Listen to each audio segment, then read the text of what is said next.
आज से तकरीबन 265 साल कबल बरे-सग़ीर में प्लासी के मकाम पर होने वाली जंग ने यहाँ अंग्रेज़ों के कब्ज़े की राह हमवार की थी, लेकिन सदियों बाद भी इस जंग में शामिल किरदारों की बाज़गश्त इस खित्ते की सियासत में सुनाई देती है। रेहान फजल की तहरीर सुनिए नादिया सुलेमान से। 23 जून 1757 को प्लासी की जंग हारने के बाद सिराजुद्दौला ऊंट पर भाग निकले और तुलुए आफ्ताब के साथ ही मुर्शिदाबाद पहुंचे। अगले ही दिन रॉबर्ट क्लाइव ने मीर जाफर को एक नोट भेजा जिसमें कहा गया था कि मैं आपको इस फतह पर मुबारकबाद देता हूँ। ये फतह मेरी नहीं है, मुझे उम्मीद है कि आपको नवाब बनाने का ऐलान करने का एजाज़ मुझे हासिल होगा।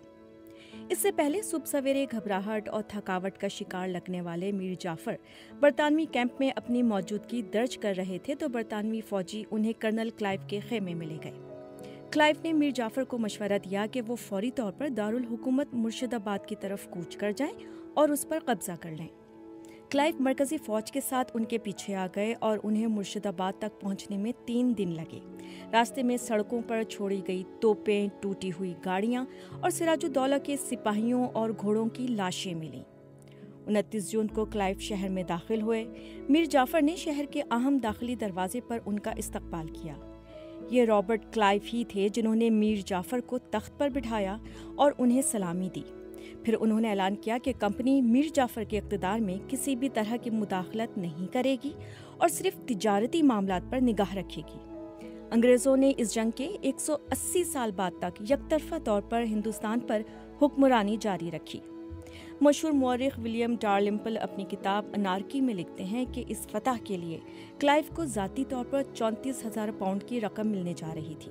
इसके अलावा वो उस जागीर के मालिक भी बनने वाले थे जो सालाना 27,000 पाउंड कमाकर देने वाली थी। अगले कुछ दिन बहुत तनाव में गुजरे। क्लाइव को खौफ था कि मीर जाफर अपने वादे से मुकर ना जाएं। वो दोनों एक दूसरे को उसी तरह अजाब देने की कोशिश कर रहे थे जैसे 2 बड़े गुंडे बड़ी लूटमार के बाद उसको बांटने के लिए बैठ गए हैं। जब क्लाइव इस लूटमार में से अपना हिस्सा लेने के मुंतजिर थे तो मीर जाफर के बेटे मीरान ने सिराजुद्दौला को ढूंढने में कोई कसर नहीं छोड़ी। सिराजुद्दौला बंगाल के दारुल हुकूमत से फरार हो चुके थे। मशहूर मौरिख सैयद गुलाम हुसैन खान ने अपनी फारसी ज़बान में लिखी गई किताब में लिखा है कि सिराजुद्दौला आम लोगों का लिबास पहनकर भागे थे। उनके हमरा उनके करीबी रिश्तेदार और बाज़ ख्वाजा सरा भी थे। सुबह 3 बजे उन्होंने अपनी अहलिया लुत्फुन्निसा और बाज़ करीबी रिश्तेदारों को अहतादार गाड़ियों में बिठा दिया। जितना सोना और जेवरात अपने साथ ले सके अपने साथ ले गए और महल छोड़कर भाग निकले। वो पहले भागवान गोला गए और फिर 2 दिन बाद कई कश्तियां बदलकर महल के किनारे पर पहुंचे। इसी इलाके के एक फकीर शाहदाना ने मुखबरी करते हुए सिराजुद्दौला के दुश्मनों को उनके वहां पहुंचने की खबर दे दी। सिराजुद्दौला को 2 जुलाई 1757 को गिरफ्तार करके मुर्शिदाबाद लाया गया। उस वक्त रॉबर्ट क्लाइव मुर्शिदाबाद में मौजूद थे। वहां पहुंचने से पहले ही उन्होंने फोर्ट विलियम में अपने साथियों को खत लिख दिए थे। उसमें से एक खत में उन्होंने लिखा कि मुझे उम्मीद है कि मीर जाफर तख्त से हटाए गए नवाब के साथ उसी मोहब्बत का इजहार करेंगे जो इन हालात में मुमकिन है। 2 दिन बाद उन्होंने एक और खत लिखा जिसमें उन्होंने कहा कि सिराजुद्दौला अब इस दुनिया में नहीं रहे।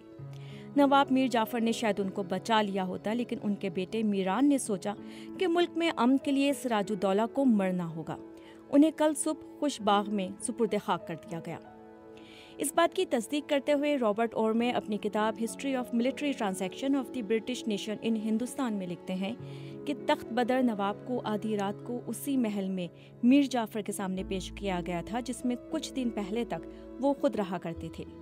सिराजुद्दौला ने मीर जाफर के सामने हाथ जोड़ते हुए कांपते हुए अपनी जान की अमान मांगी। उसके बाद सिपाही उनको महल के एक दूसरे कोने में ले गए। इसी दौरान मीर जाफर अपने दरबारियों और एहलकारों से ये मशवरा करते रहे कि सिराजुद्दौला के साथ क्या सुलूक किया जाए। बाज़ लोगों ने मशवरा दिया कि सिराज को जेल में जिंदा रखना चाहिए, लेकिन मीर जाफर का 17 साला बेटा मीरान इसके सख्त खिलाफ था। इस पूरे मामले में जाफर की अपनी ना तो कोई राय थी और ना ही कोई दखल। हाल ही में शाई होने वाली किताब Plassey the battle that change the course of Indian history के मुसन्निफ सुदीप चक्रवर्ती लिखते हैं कि मीरान ने अपने वालिद से कहा कि आप आराम करें, मैं उनको संभाल लूंगा। मीर जाफर ने समझा कि कोई तशद्दुद नहीं होगा। उन्होंने देर रात तक लगने वाले अपने दरबार को बंद किया और अपने कमरे में सोने के लिए चले गए। सैयद गुलाम हुसैन खान लिखते हैं कि मीरान ने अपने एक साथी मोहम्मदी बेग, जिसका दूसरा नाम लाल मोहम्मद भी था, उसको सिराजुद्दौला को मारने का हुक्म दिया। جب میران اپنے ساتھیوں کے ساتھ سراج الدولہ کے پاس پہنچا تو سراج کو اندازہ ہوا کہ اس کے ساتھ کیا ہونے والا ہے۔ اس نے التجا کی کہ اسے مارنے سے پہلے وضو کرنے اور نماز پڑھنے کی اجازت دی جائے۔ اپنا کام جلد ختم کرنے کے لیے قاتلوں نے سراج کے سر پر پانی سے بھرا برتن انڈیل دیا۔ جب سراج الدولہ کو احساس ہوا کہ انہیں سکون سے وضو نہیں کرنے دیا جائے گا تو انہوں نے کہا کہ انہیں پیاس بجھانے کے لیے پانی پلایا جائے۔ رابرٹ اورمے لکھتے ہیں کہ پھر تبھی اچانک محمدی بیگ نے سراج الدولہ پر خنجر سے حملہ کیا۔ جیسے ہی خنجر نے اپنا کام کیا، دوسروں نے اپنی تلواریں سونت لیں اور وہ سراج الدولہ پر پل پڑے۔ وہ منہ کے بل گر پڑے۔ اگلے دن سراج الدولہ کی مسخ شدہ لاش کو ہاتھی کی کمر پر لاد دیا گیا اور مرشد آباد کی گلیوں اور بازاروں میں گھمایا گیا۔ یہ ان کی شکست کا سب سے بڑا ثبوت تھا۔ سید غلام حسین خان اس بربریت کو بیان کرتے ہوئے لکھتے ہیں کہ اس درندگی کے سفر کے دوران اس ہاتھی کے مہاوت نے جان بوجھ کر حسین قلی خان کے گھر کے سامنے ہاتھی کو روکا۔ 2 سال قبل اسی حسین قلی خان کو سراج الدولہ نے قتل کروا دیا تھا۔ یہاں پر سراج الدولہ کی لاش سے خون کے کچھ قطرے اسی جگہ گرے جہاں قلی خان کا قتل کیا گیا تھا۔ کرم علی نے دی مظفر نامہ آف کرم علی میں اس کا تذکرہ کرتے ہوئے لکھا ہے کہ تقریباً 70 بے گناہ بیگمات کو ایک کشتی میں بٹھا کر دریائے ہوگلی کے وسط میں لے جایا گیا تھا اور کشتی کو وہاں ڈبو دیا گیا۔ سراج الدولہ خاندان کی باقی خواتین کو زہر دے کر ہلاک کر دیا گیا۔ انہیں زیر آب مار دی جانے والی خواتین کے ساتھ دریائے ہوگلی کے قریب ہی خوش باغ نامی باغ میں دفن کر دیا گیا۔ صرف ایک عورت کی جان بخشی گئی۔ یہ سراج الدولہ کی بہت خوبصورت اہلیہ تھیں۔ میران اور اس کے والد میر جعفر دونوں نے انہیں شادی کا پیغام بھیجا۔ پلاسی کی جنگ جیتنے کے 1 سال کے اندر ہی میر جعفر کا جلوہ کم ہونے لگا۔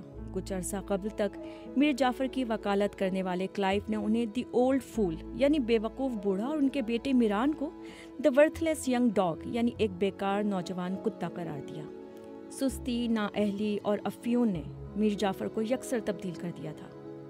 11 نومبر 1758 کو کلائیو نے جان پین کو ایک خط لکھ کر کہا تھا، جس شخص کو ہم نے تخت پر بٹھایا وہ مغرور، لالچی اور بات بات پر گالی دینے والا شخص بن گیا ہے۔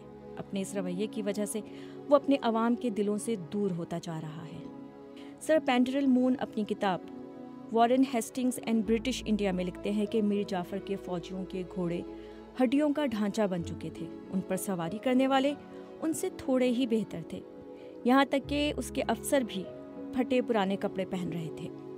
پلاسی کی لڑائی کے 3 سال کے اندر ہی اندر انڈیا کے سب سے امیر شہروں میں ایک مرشد آباد غریبی کی دہلیز پر آن کھڑا ہوا تھا۔ غلام حسین خان لکھتے ہیں کہ میر جعفر ہمیشہ مہنگے جواہرات پہننا پسند کرتے تھے، لیکن نواب بنتے ہی انہوں نے ایک ہی کلائی میں مختلف جواہرات سے بنی 6-7 بریسلٹ پہننا شروع کر دیے۔ ان کے گلے میں 3-4 لڑیوں کی مالا لٹکی رہتی تھی۔ ان کا سارا وقت موسیقی سننے اور خواتین کا رقص دیکھنے میں صرف ہوتا تھا۔ کچھ ہی دن میں یہ واضح ہو گیا تھا کہ میر جعفر میں بنگال پر حکمرانی کرنے کی صلاحیت نہیں ہے۔ وہ ایک ان پڑھ سپاہی کی طرح تھے جن کا راج پاٹ سے کوئی واسطہ نہیں تھا۔ سر پینڈرل اپنی کتاب the British conquest and dominion of India میں لکھتے ہیں کہ کلائیو نے خود انگلینڈ جانے والے جہاز پر سوار ہونے سے پہلے کہا تھا کہ میر جعفر میں حکمرانی کا دم نہیں ہے، ان میں یہ صلاحیت نہیں ہے کہ وہ اپنے لوگوں کی محبت اور ان کا اعتماد حاصل کر سکیں۔ ان کی بد انتظامی نے بنگال کو انتشار کی طرف دھکیل دیا ہے۔ دوسری جانب ان کے بیٹے میران کا ہمدردی اور رحم دلی سے کوئی سروکار ہی نہیں تھا۔ ان کی سب سے بڑی تشویش یہ تھی کہ کیسے علی وردی خان کے بکیا کنبے کو ختم کیا جائے تاکہ مستقبل میں بغاوت کے امکانات کو ختم کیا جا سکے۔ غلام حسین خان لکھتے ہیں کہ علی وردی خان کے پورے حرم کو دریا میں ڈبونے کے بعد اس کی توجہ سراج الدولہ کے 5 قریبی رشتہ داروں پر مرکوز ہو گئی۔ اس نے سراج الدولہ کے چھوٹے بھائی مرزا مہدی کو لکڑی کے 2 تختوں کے درمیان رکھ کر پسوا دیا۔ بعد میں میران نے اس قتل کو سادی کی کہاوت کو دہراتے ہوئے جائز قرار دیا کہ سانپ کو مارنے کے بعد اس کے بچے کو چھوڑنا کوئی دانشمندانہ بات نہیں ہے۔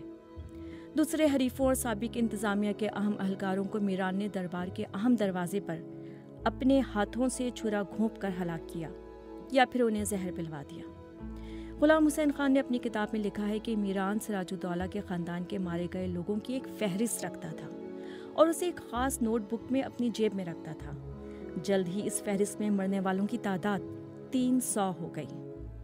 जब वॉरेन हेस्टिंग्स ने इस राज खानदान के लोगों के कत्ल के बारे में सुना तो उसने कलकत्ता भेजी जाने वाली अपनी रिपोर्ट में लिखा कि कोई भी दलील इस विलन के करतूतों पर पर्दा नहीं डाल सकती। मुझे ये कहने के लिए माफ़ किया जाए कि ऐसे शख्स की हमारी हिमायत किसी भी तरह से जायज़ नहीं हो सकती।